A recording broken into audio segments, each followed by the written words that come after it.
lupa like, komen, dan subscribe channel YouTube Pendekar. Oke. Jangan lupa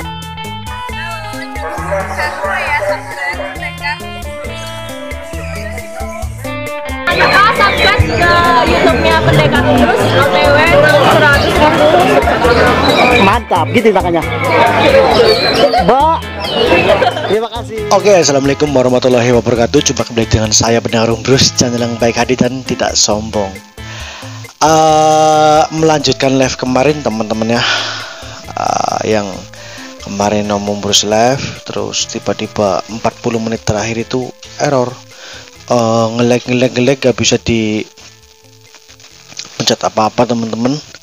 Jadi tentang pertanyaan siapa lupa kemarin ya teman-temannya, tentang burung yang gacor di bawah, gacor di kerodong, tapi di gantang masih jalan. Dalam arti jalan itu jalan-jalan. Mondar-mandir maksudnya. Ngopi dulu teman-teman ya.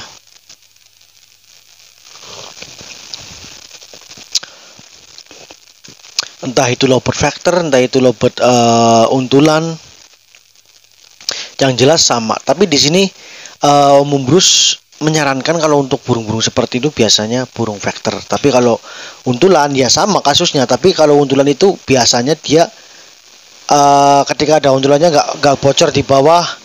Paling kalau diambil untulannya, gacornya di pedok atau di bawah juga bisa gacor. Tapi ketika untulannya diambil ya teman-temannya, biasanya robot untulan pun di gantangan masih kayak gitu, kepo-kepo.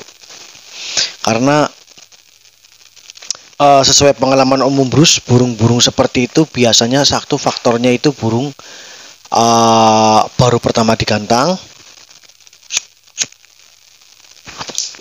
atau burung yang digantang belum mapan banget ya.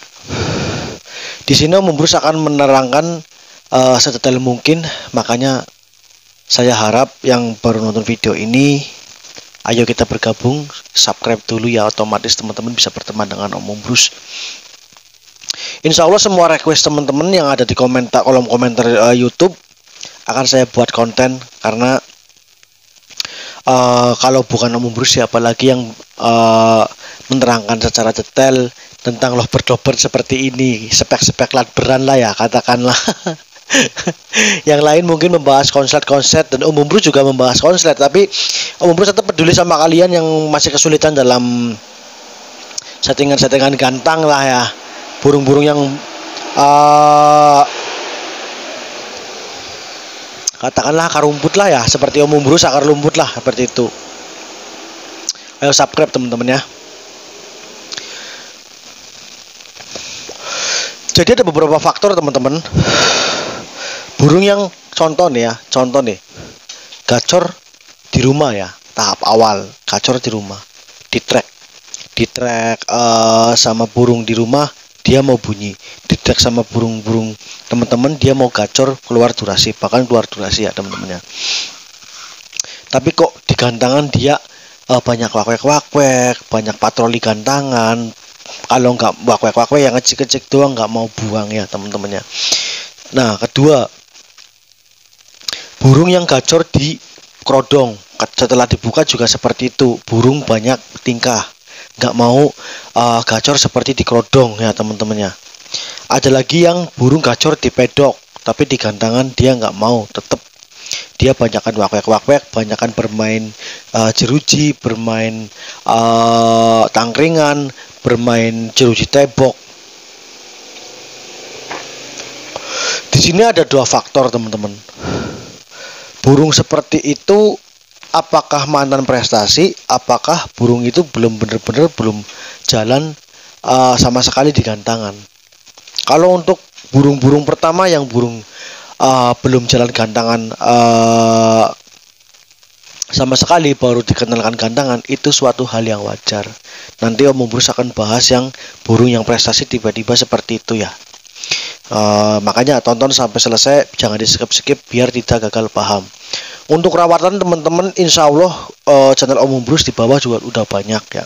Jadi menghemat durasi juga, saya selaku Om Umbrus akan menerangkan secara settingan gantangan lah ya. katakan burung sudah gacor, vektor atau untulan. Burung yang sama sekali belum digantang, nih mau pengalaman umum Bruce ya, gak semua burung itu mentalnya bagus-bagus, gak semua burung itu mentalnya langsung jalan maksimal kalau burung belum pernah digantang sama sekali atau baru fase proses pelatihan nih. Faktor pertama, tadi yang dibilang gacor di kerodong, berarti burung itu nyamannya di kerodong, tidak ada gangguan, dia nyaman menjaga daerah teritorialnya. Seperti itu.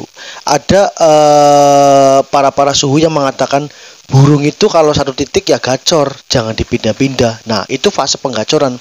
Tapi kan ini kita fase untuk pelatihan gantangan. Makanya sebisa mungkin teman-teman dari gacor di rumah berarti nyaman di rumah, gacor di kerodong berarti nyaman di kerodong, gacor di pedok berarti gacor di pedok berarti nyaman di pedok. Nah, finish terakhir itu di gantangan. Bagaimana caranya burung itu sudah menganggap musuh-musuhnya itu katakanlah berani, mentalnya sudah ada, berani menunjukkan ekspresi, berani menunjukkan skillnya. Caranya seperti apa? Rajin-rajin digantang, teman-teman ya. Untuk burung vektor nih, perhatikan ya.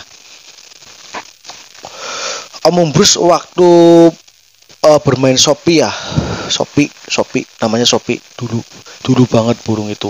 Banyak ceritanya itu, burung itu banyak perjalanannya teman-teman. Sempat jalan tapi poinnya masih 200-300, nggak mau maksimal, narik 1-2 kali, takutik, ternyata rawatan bener, cuman kendalanya burung itu belum mapan di gantangan. Makanya teman-teman jangan diotak-atik ya teman-temannya, cukup Om Bruce saja yang sudah melakukan eksperimen lah, katakanlah settingan ini dan itu ya teman-temannya. Ternyata burung itu cuman faktornya belum mapan di gantangan, belum berani sama musuh-musuhnya. Ini logika saja teman-teman. Katakanlah andai kata burung teman-teman itu umurnya masih nanggung, atau baru setahun atau baru berapa lah ya. Lihat burung yang durasi panjang, suaranya kasar, umurnya lebih tua. Di situ kita harus memikirkan burung kita sendiri, mentalnya sampai di mana. Katakanlah hari Senin dia maksimal mau jalan, katakanlah walau narik 5 kali ya, masuk 3 atau 4. Tapi hari berikutnya burung nggak mau ngekek sama sekali. Teman-teman koreksi lawannya seperti apa? Apakah lawannya lebih tua? Apakah lawannya PAUD? Apakah lawannya jantan? Perhatikan. Jadi ketika burung teman-teman maksimal itu dia maunya sama apa? Maunya sama warna kuning, atau maunya sama jantan, atau maunya sama PAUD, atau maunya sama-sama fighter, atau maunya di pojok. Teman-teman harus perhatikan. Jadi jangan kita itu menganggap burung lovebird itu seperti bermain game, seperti bermain robot, digantang harus bunyi. Ya nggak bisa dong. Teman-teman harus memperhatikan lah ya, playernya teman-teman itu maunya di mana, titik nyamannya. Intinya titik nyamannya itu di mana, dia sukanya gimana. Jadi jangan memaksa burung kita itu harus bunyi. Kita harus memahami burung kita agar bunyi harusnya diapain ya teman-temannya. Teman-teman, Om Bruce sudah menyebutkan seperti tadi, apakah dia maunya sama warna kuning atau warna biru, apakah ketemu balibu, apakah ketemu dengan jantan. Biasanya burung-burung mentil dia vektornya itu ketemu dengan jantan. Kalau vektor sama betina dia nggak respon, karena apa? Emosinya lebih tinggi dibanding birahi kalau untuk burung mentil. Tapi kalau untuk vektor bersih, vektor yang di tengah, biasanya dia respon. Mentalnya sama betina pun dia mau berani. Kenapa burung mentil itu kalau nggak pakai jamperan nggak maksimal? Narik sih narik 1-2 kali, tapi kan dia nggak mau maksimal seperti ada jumpernya. Itu ya salah satu contoh teman-temannya. Nanti Om Bruce akan bahas tentang cara jamperan yang cocok dan bisa maksimal. Nanti ini terangin dulu untuk burung-burung yang gacor di bawah, gacor di kerodong, gacor di pedok, tapi di atas masih pelongo-pelongo. Sekarang gini teman-temannya, ini pengalaman yang belum pernah dibahas mungkin ini. Burung katakanlah nggak ada lawan, dia gacornya wah pokoknya kayak burung konslet lah katakanlah. Tapi ketika digantang dia melongo, dia wakwek-wakwek, seakan-akan ini loh saya, ini loh aku ada di sini. Dia seneng gitu loh teman-teman. Dia nggak tahu harus seperti teman-temannya ngekek atau seperti apa, karena tidak adanya pengalaman. Tapi ketika burung lawan-lawan diturunin, teman-teman belum diambil, dia gacor. Ada burung seperti itu. Caranya gimana Om Bruce? Bukan cara, yang jelas jam terbang. Burung belum jalan gantangan, dia apa-apain gak bakal jalan. Walaupun dikasih doping, walaupun dikasih pakan yang harganya jutaan, kalau dia tidak punya jam terbang, dia tidak punya pengalaman, jarang digantang, ya gak bakal maksimal teman-teman. Gak ada istilah di doping terus jadi juara, gak ada. Om Bruce gak percaya, gak ada. Semua butuh proses. Contoh simpel, Om Bruce penjual pakan dan vitamin. Om Bruce setiap ada yang beli pakan vitamin Om Bruce gak pernah menyalankan hari H atau di pas di gantangan atau pas di lomba dikasih berapa tetes, dikasih apa. Enggak, Om Bruce nggak pernah seperti itu. Pakan dan vitamin Om Bruce itu bukan untuk digantangan, tapi proses penunjang gacor. Setelah gacor baru digantang. Kalau sudah maksimal ya udah, jangan pakai vitamin sama pakan Om Bruce. Perlahan dikasih polos, stabilkan, dinetralisir. Kecuali proses konslet. Proses konslet bukan settingan gantangan, melainkan gacor